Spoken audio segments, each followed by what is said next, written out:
What's going on, everybody, and welcome to another edition of Weeds Weekly, where I, Kevin Weedmark, just walk you through what happened this past week in the marketplace, what caused those rates to spike up just a little bit, what can we anticipate this coming week, and we're also going to touch on where are they, and we're going to talk about focusing on your passion. Right now, we're in such a unique place in this industry right now, so I want to take just a deep breath and let's focus on us for a minute.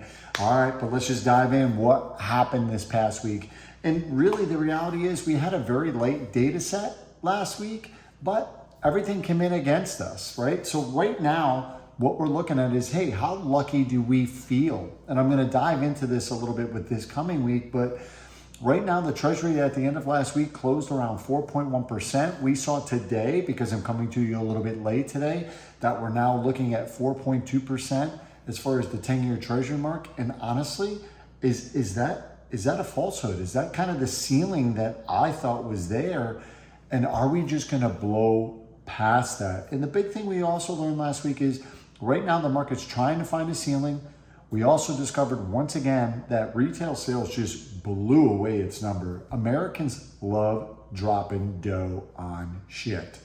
They like buying stuff. They like going out quite a bit. We like to eat. We like all these things. And I'm wondering is, I thought by now that the consumer with inflation and everything else would just be pulling back a lot more than they have. And it's got to be in correlation with the run in the stock market. There's got to be a lot of cash that's flowing around the system. Now, granted, the government's pumped a lot of cash into the economy, and that's continuously always working through. But it's something that I definitely need to take a little bit more in-depth look at as I'm analyzing where I think things might be in the future, but it's something to keep our eye on. And also, we got confirmation once again last week that real estate right now is a mixed bag, right? We're seeing conflicting information. Every month it's typically conflicting. We got housing starts are up, housing starts are down, permits are up, permits are down, so on and so forth. So this past time around, we saw, housing starts were up, but then permits were pulling back. And it just looks like to me that the real estate industry to get into a groove once again just has a significant way to go. However, I will say that it's been extremely resilient, which is a great thing. All right, which leads me up to this week. And this week, once again, we are extremely light on data. And the biggest thing to watch this week is next week. Next week, we have jobs coming at us. We got JOLTS, we got initial jobless claims, we got non-farm payrolls. We get some big daddies coming next week, right? So this week, I think what really is intriguing is, and what we saw today is we saw a huge run up in the 10-year Treasury. And so I decided to go back and just take a look, right? Right now is reminding me, unfortunately, and I really did not want to bring this up, but numbers are numbers and history is history. At the end of 2023, there was a ton of optimism with where interest rates were headed, right? We went all the way from an October standpoint where we had a 10-year Treasury up around almost 5%, interest rates hovering around 8%, to plummet all the way down to 3.86%. In January of 2024, 3.86 was the 10-year Treasury. By April 25th, that number had jumped to 4.702, and we were once again facing interest rates in the mid-sevens, just like that. So now it brings me to where we just were last month, where we were at 3.62% on 9/16, and today we're closing at almost 4.2%. It's a half a point. It's significantly faster than it happened last time. And the problem that I'm seeing is traders, again, are always forward thinking, but they also study history. They study trends of what's going on in the marketplace. The trend that I'm seeing right now is reminiscent of that. Now, do I think that we get back to that level of 4.7%? I don't, unless we get very unfavorable data next week as it pertains to the labor market in correlation to bonds. That could be really bad. And we could once again get ourselves back. We were hovering in the mid sixes. We're now creeping into the upper sixes. And that would absolutely push us more than likely into the low 7% range, which right around this election time would just bring this market to an absolute screeching halt. Right now, we're kind of teetering on a lot of people sitting on the sidelines in quicksand. So again, the biggest thing that I see this week is anticipation of what traders are evaluating as far as the little data that's going to be coming out, initial jobless claims.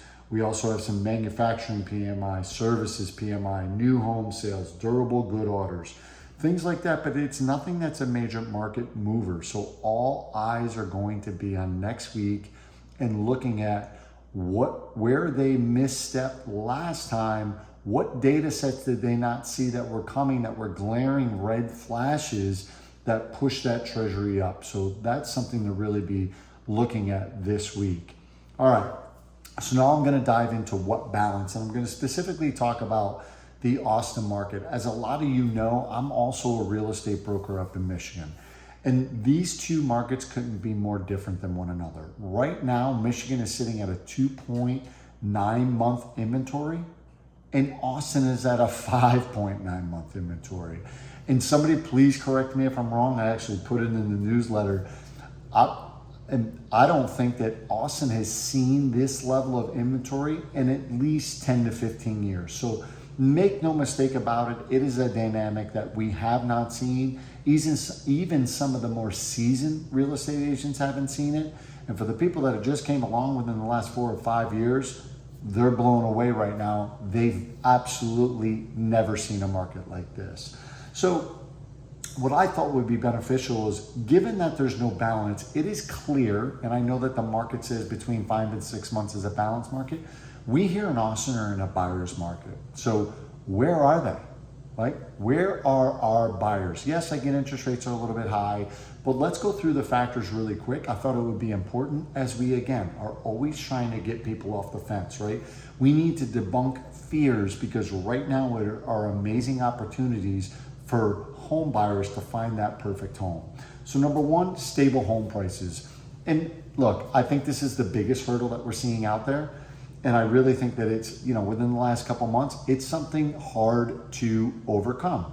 Because in the last couple months, we can see the median home prices coming down in the Austin market.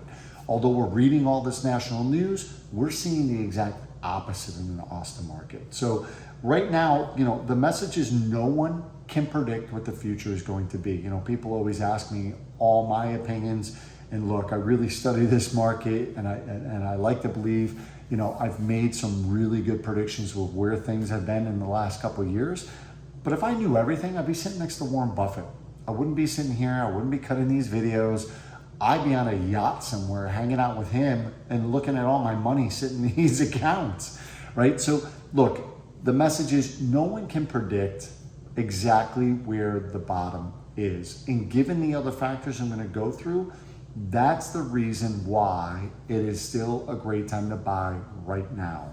The second one is inventory levels. Obviously, we've already touched on that. Given that you have this plethora of inventory, more than likely, you're not going to get opportunities like this 6 months from now. So the opportunity to find the home of your dreams is sitting right in front of your face. We talk about all the time negotiation power, right?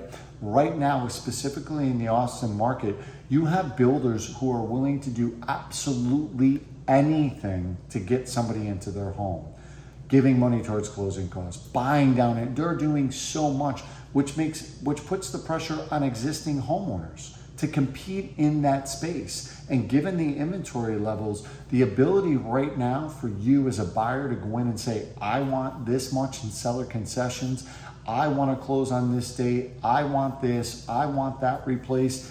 You are in a unique situation that you probably have about a 6 to 9 month window, and that is not going to exist again for years. Once that pendulum switches to the other side, and we move into where the really rate reductions, it picks up, you're going to see rates now in the low 6s, mid 5s, it's over. And it's going to be over for years, the negotiation power that you have right now as a buyer.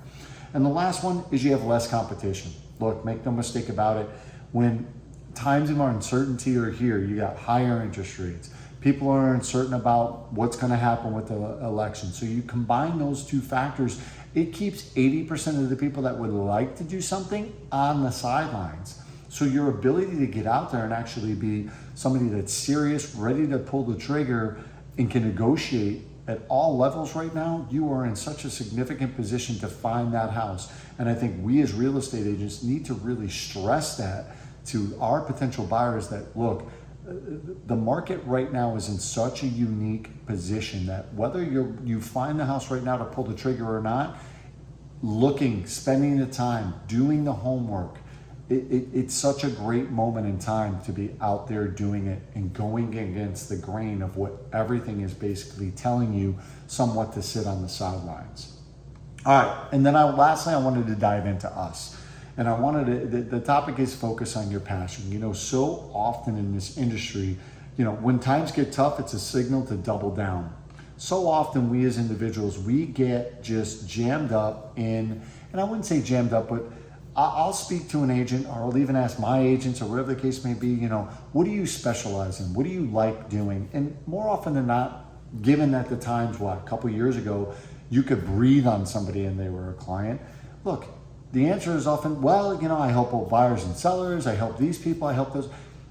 And it's a very just generic answer because honestly, when you talk to a lot of agents, 80% of them will say the same thing. But what I'm challenging a lot of us to do right now is to double down on ourselves, to really focus on and dig deep what makes you passionate about your business. Because while it's slow right now, what an opportunity to just pivot potentially if you had to and focus on what you're passionate about. So a couple things that I wrote down is like, you might be passionate about working with buyers, working with sellers, veterans, first-time home buyers, builders, working with people who are moving specifically from out of state, maybe people that want to acquire land, estates, working in multifamily, so working in duplexes, fourplexes, working with retirees, working with seniors, and the list goes on and on.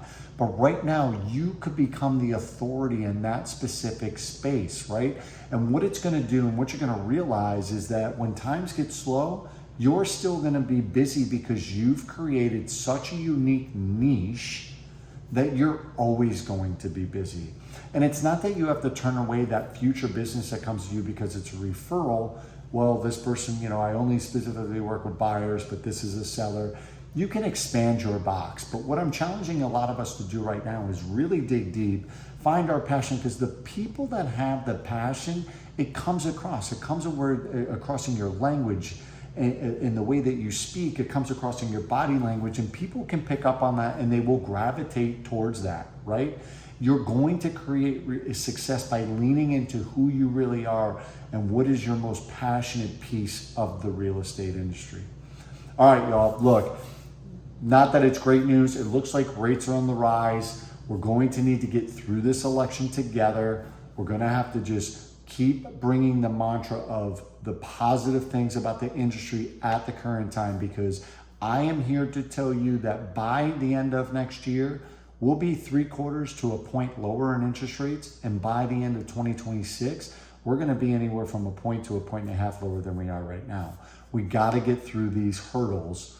We've done it before. This isn't the first time that the industry has gone through stuff like this, right? We just need to kind of stomach it, get through it, talk about numbers, talk about the reasons why, talk about future interest rates, use that 1-1 buy down, use all our tactics to get clients off the fence. As always, I'm around. Love to put a flyer together for you. Love to do anything that you need that you might find would be beneficial to your business. So don't hesitate to pick up the phone, give me a call, shoot me a text, or shoot me an email, and I'll gladly be happy to help. Even happy to sit down, grab a cup of coffee or wherever and talk shop as well. All right, y'all, have a blessed week. Happy selling out there, and I will talk to you on Friday with the Friday wrap up. Cheers.